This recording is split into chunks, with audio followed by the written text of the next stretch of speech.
Hello everyone, Reza here. In Canvas PowerApps, have you ever tried building a dialog box? It's a lot of work. You have to overlay controls, you have to change the background color to give the users the visual indicator of a dialogue-like experience. You need to write logic to open and close the dialog and more.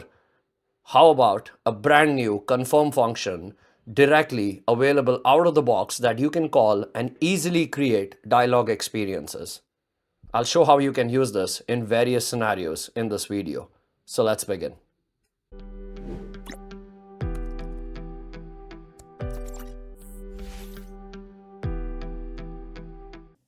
The confirm function in PowerApps. The confirm function displays this dialog box on top of the current screen. Two buttons are provided for us, a confirm button and a cancel button, which we can rename. The user must confirm or cancel before the dialog box is dismissed. Plus, if the user selects outside of the scope of the dialog box gets dismissed. Here is the onSelect function of this button, wherein I'm using the confirm function. First things first, there are a few things you need to ensure you have on. Under settings for the app, updates, make sure modern controls and themes are turned on. Also, under support, make sure your app authoring version is set to this or any number higher than this. The syntax for the confirm function is simple. Title, the text to display as the title of the dialog box. Subtitle appears below the title. Confirm button, the text to display on the confirm button. And then cancel button, the text to display on the cancel button. We can also give a message. The message in my case, a short description that makers can add easily. So the syntax of the confirm function is as follows. Confirm, message, which is required. And then optionally, you can add the options, which are title, subtitle, confirm button, and cancel button. To create this dialogue experience, here is an example of an app where I'm allowing the user to delete items. And when the user clicks on the delete icon, I was opening this dialogue experience. This was back in the day when we did not have the confirm function. So what makers end up doing are things like these. I created a container. This container, its background color, I create this effect so the user understands that the background is now disabled. Then I have my container, which looks like that pop-up dialog, in which I have an icon to close this, my text, my buttons. I have to write additional logic. When the icon is clicked, I set a variable, so I close this dialog, which also means I'm using that variable on the visible property of the dialog. Every user who needs a dialogue-like experience would build their own version using different logic. You may build a component for that and try and distribute it to all your makers. The bottom line, there is work involved to do that.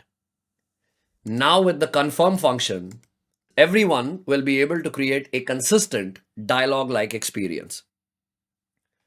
Please note, we only have two options for buttons. The text, you can decide. How do we track the selection that the user makes in the dialog box? If confirm is clicked, I display a notification message. So I know that the user clicked on confirm. If don't confirm is clicked, I display a cancelled message.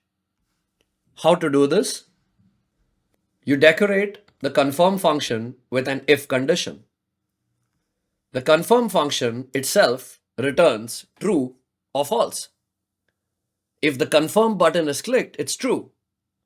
So if true, that means the user clicked on the confirm button. And that's how I'm able to display that notification message. And if no, meaning the user clicked on the cancel button, so that's false, at that point, I display the cancelled notification. And bear in mind, if the user opens the dialog and decides to click outside of the dialog, that is also considered as not confirming. If you want to save the selection that the user has made, for example, when I open this dialog, I provide the user with two options to choose their favorite color, red or green. When red is clicked, I change the color of the button to red. When green is clicked, it's green. How did I do this? Here, I use that same logic. My confirm function, I decorated with an if, so I know whether confirm was clicked or cancel was clicked. And I'm storing that result in a variable. And that variable is what I am using to define the base color for my modern button control. Let's now see how we can use this in different scenarios.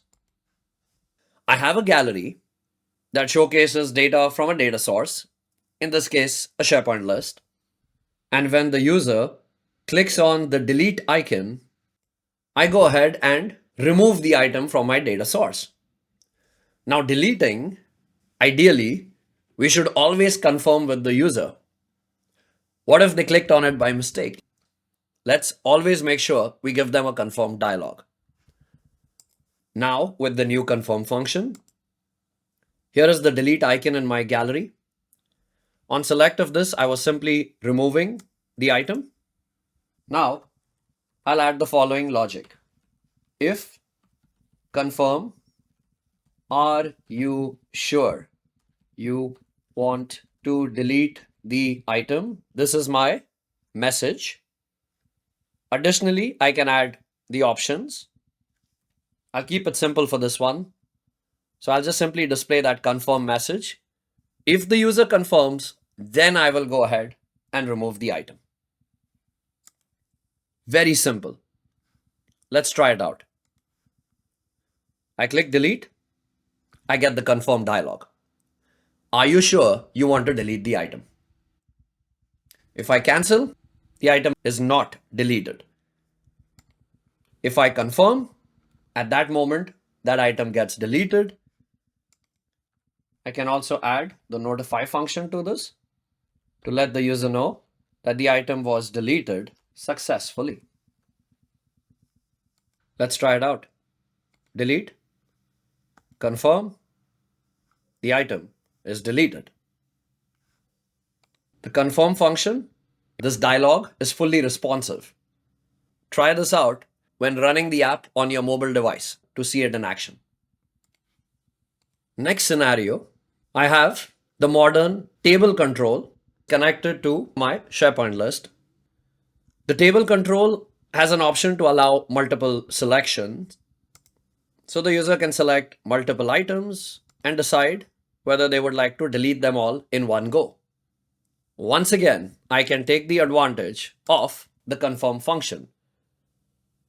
This was my code. Remove from my data source the selected items of the table. Now, for me to add a confirmation dialog, are you sure you want to delete? Put an ampersand to concatenate text. My table control is called table issues. The selected items that the user has made, I'll use the count rows function on it so I can display the number of items that the user has selected for deletion. Concatenate this with items as text. So are you sure you want to delete so many items? Comma, I'll give my confirm dialog a title. I'll call it delete confirmation. And the confirm button, I will call it delete. That completes my confirm function.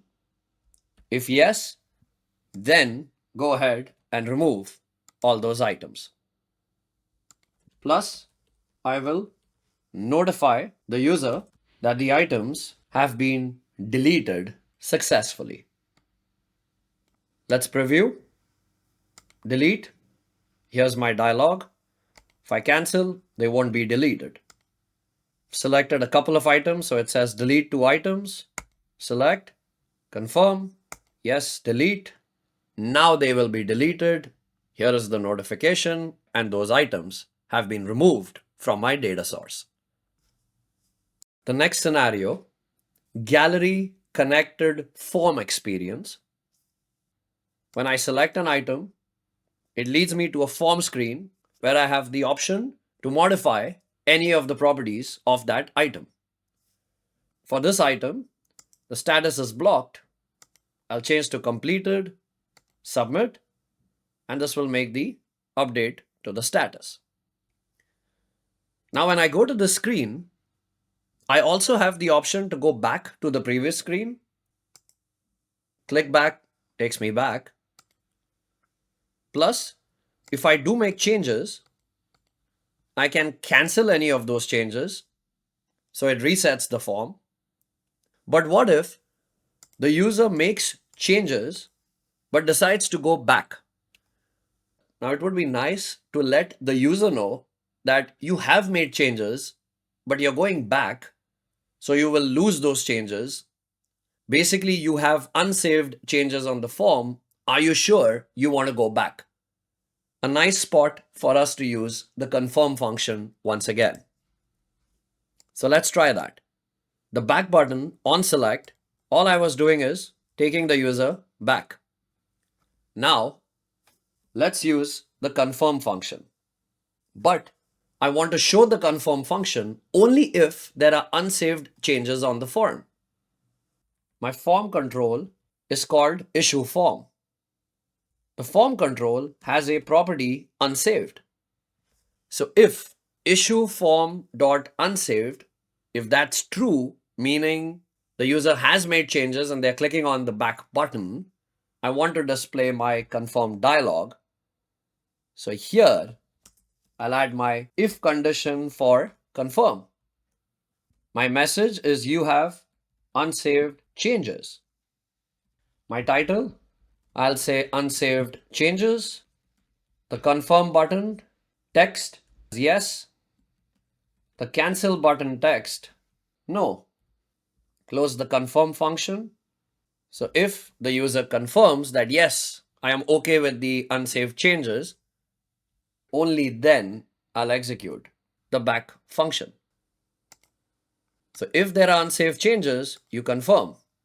But if there are no unsaved changes, then you simply take the user back to the previous screen. It won't even put that confirm dialog. Now the confirm message, you have unsaved changes. Are you sure you want to go back? I've updated my message. Let's try this out. Back. I did make changes to the form. So it's saying, are you sure you want to go back? If I say no, it will keep me on the same screen so I can take an action like submit or cancel. But if I decide that yes, take me back, then it will take me back to the previous screen. If I don't make any changes to the form and hit back, it will simply take me back. So you can see how you can use this confirm function in so many different scenarios. There are times when you want to show a consent dialog. You could use the confirm function. Scenarios like sign out. We'll ask the user, are you sure you want to sign out? Yes or no. Unsaved changes of the form, deleting, many other scenarios. I would love to hear in the comments where you would plan to use this new confirm function. If you enjoyed this video, then do like, comment, and subscribe to my YouTube channel. And thank you so much for watching.